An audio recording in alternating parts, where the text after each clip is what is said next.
नमस्कार शेतकरी बांधवांनो.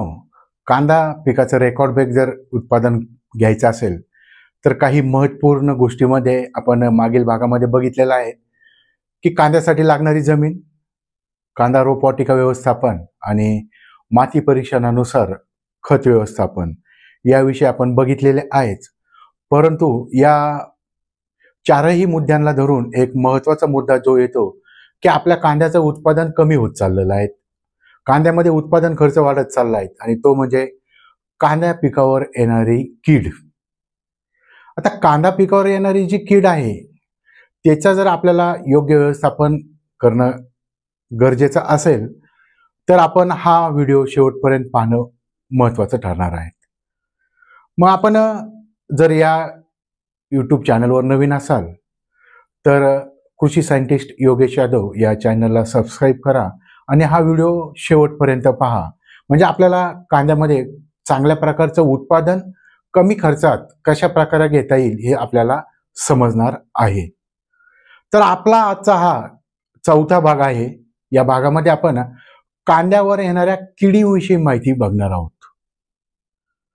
कांदा पिकाचं उत्पादन जर घ्यायचं म्हटलं तर त्या पीक संरक्षणाला किंवा प्लांट प्रोटेक्शनला फार महत्त्व आहे. यामध्ये मुख्य कांदा पिकावर येणाऱ्या ज्या मुख्य किड्या आहेत त्यामध्ये मावा आहेत, त्याला आपण ॲफिड्स म्हणतो. तुडतुड्या आहेत, त्याला आपण थ्रिप्स म्हणतोय. लाल कोळी आहे, आपण त्याला रेड माइट्स म्हणतो, किंवा मॅगट्स माशी. त्याचप्रमाणे व्हाईट फ्लाईज पांढऱ्या माशी. आपल्या कांद्याचं जर या कीड विरहित व्यवस्थापन जर करायचं असेल तर आपल्याला या महत्त्वाच्या किडींचं तंत्रज्ञान किंवा त्यांच्याविषयी माहिती बघणं फार महत्त्वाचं असणार आहे. तर या भागामध्ये आपण संक्षिप्तपणे या चारही किडींविषयी आज आपण माहिती घेणार आहोत. तर शेतकरी बांधवांनो, आपण बघितलंय की कांदा पिकावर येणाऱ्या ज्या किड्या आहेत त्याच्यामध्ये मावा आहे, तुडतुडे आहेत, कांदा माशी आहेत, पांढरी माशी आहेत आणि लाल कोळी आहेत. परंतु सर्वात जास्त आपल्या कांदा उत्पादनावर जो परिणामकारक आहेत ती म्हणजे मावा, आपण त्याला अफिड्स म्हणतो. या मावा आणि या किडीमुळे आपल्या कांदा पिकाचं बरंचसं नुकसान होत आहे. तर हिची ओळख करून घेताना आपल्याला ही कीड साधारणपणे हिरवट काळसर रंगाची दिसते. ही कीड जास्त कॉलनीमध्ये आपल्याला दिसते. याच्यामुळं चिकट स्राव निर्माण होतो आणि विषाणूजन्य रोगाचा प्रादुर्भाव होत असतो. मग मावा किडीमुळं काय होतंय की रस शोषला जातोय, पातीवर त्याचा परिणाम जाणवतोय आणि याच्यामुळं त्या कांदा पिकामध्ये कंदाची किंवा कांद्याची वाढ होण्यासाठी जी ताकद निर्माण होण्याची गरज आहे ती ताकद निर्माण होत नाही. यामुळे आपल्या कांद्या उत्पादनामध्ये चांगल्या प्रकारे घट होत असते. म्हणजे या प्रकारे बघा, आपण जर मावा किंवा अफिड्सचा जर विचार केला तर रस शोषक किडी आहे, हिरव्या काळ्या रंगाची दिसते, रस शोषून घेते आणि आपल्याला विषाणूजन्य रोगाचा प्रादुर्भाव होण्यासाठीही ही कीड प्रामुख्याने कारणीभूत ठरत असते. मग याच्यावर योग्य नियंत्रण करणं फार महत्त्वाचं असणार आहे. पिकामध्ये 2 नंबरची महत्त्वाची कीड येते थ्रिप्स, आपण त्याला फुलकिडे किंवा तुडतुडेही म्हणत असतो. आता तुडतुड्याची ओळख कशी पटवून घ्यायची तर ही अतिशय लहान कीड आहे. हिरवट तपकिरी रंगाची कीड आपल्याला जाणवते. प्रामुख्याने ही पाने, देठ किंवा कांद्याच्या गाभ्यामध्ये आपल्याला आढळून येते. ही लपून राहिलेली कीड असते आणि मग या किडीमुळं रस शोषकता कमी होत असते, पानामधील चकाकी कमी होते, त्याचप्रमाणे आपल्याला हिरवटपणाही कमी जाणवतो. पाने वेडी वाकडी होऊन वाळतात आणि यामुळे काय होणार आहे की आपल्या कांद्याचं उत्पादन हे घटणार आहे. मग बघा, आपल्याला ही हिरवट तपकिरी रंगाची कीड ओळखता आली पाहिजेत.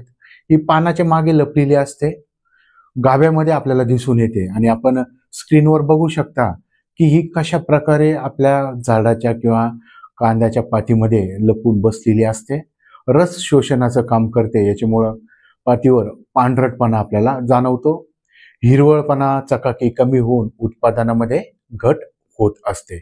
यालाच आपण थ्रिप्स किंवा फुलकिडे म्हणतो. आता काही किडी अशा आहेत की त्या विषाणूजन्य रोगांचा किंवा रोगांचा फैलाव करण्यासाठी आपल्या या कांदा पिकामध्ये कारणीभूत ठरत असतात. त्याच्यामध्ये महत्वाची जी कीड आहे ती म्हणजे पांढरी माशी. पांढरी माशी बहुसंख्येने आपल्याला आपल्या परिसरामध्ये जाणवत आहेत. विषाणूजन्य रोगाचा प्रसार होण्यासाठी ही पांढरी माशी आपल्याला कारणीभूत ठरत असते. आपल्या पिकावर बारीकशी पांढरी माशी आपल्याला उडताना जाणवते. हिचाही आपल्याला प्रतिबंध करणं फार महत्वाचं असतं. त्याचप्रमाणे जी कांदा माशी म्हणतो आपण, या कांदा माशीमुळेही आपल्या पिकाचं बऱ्यापैकी नुकसान झालेलं आपल्याला जाणवत असतं. परंतु ही काही एवढी महत्वाची कीड नाहीये. परंतु मावा, तुडतुडे आणि पांढरी माशी ही तीनही या फार महत्वाच्या किडे आहेत आणि यांच्याकडे आपण बारकाईनं लक्ष देणं फार महत्वाचं असणार आहे. यानंतरची जी शेवटची आणि महत्वाची कीड आपल्या कांदा उत्पादनाचं उत्पादन किंवा ॲव्हरेज ठरवत असते किंवा त्याची प्रतवारी ठरत असते ती म्हणजे लाल कोळी. आपण त्याला माइट्स म्हणतो किंवा रेड माइट्स म्हणतो. ही लालसर रंगाची कीड असून कोळीवर्गीय गटामध्ये मोडत असते. ही रस शोषणाचं काम करते.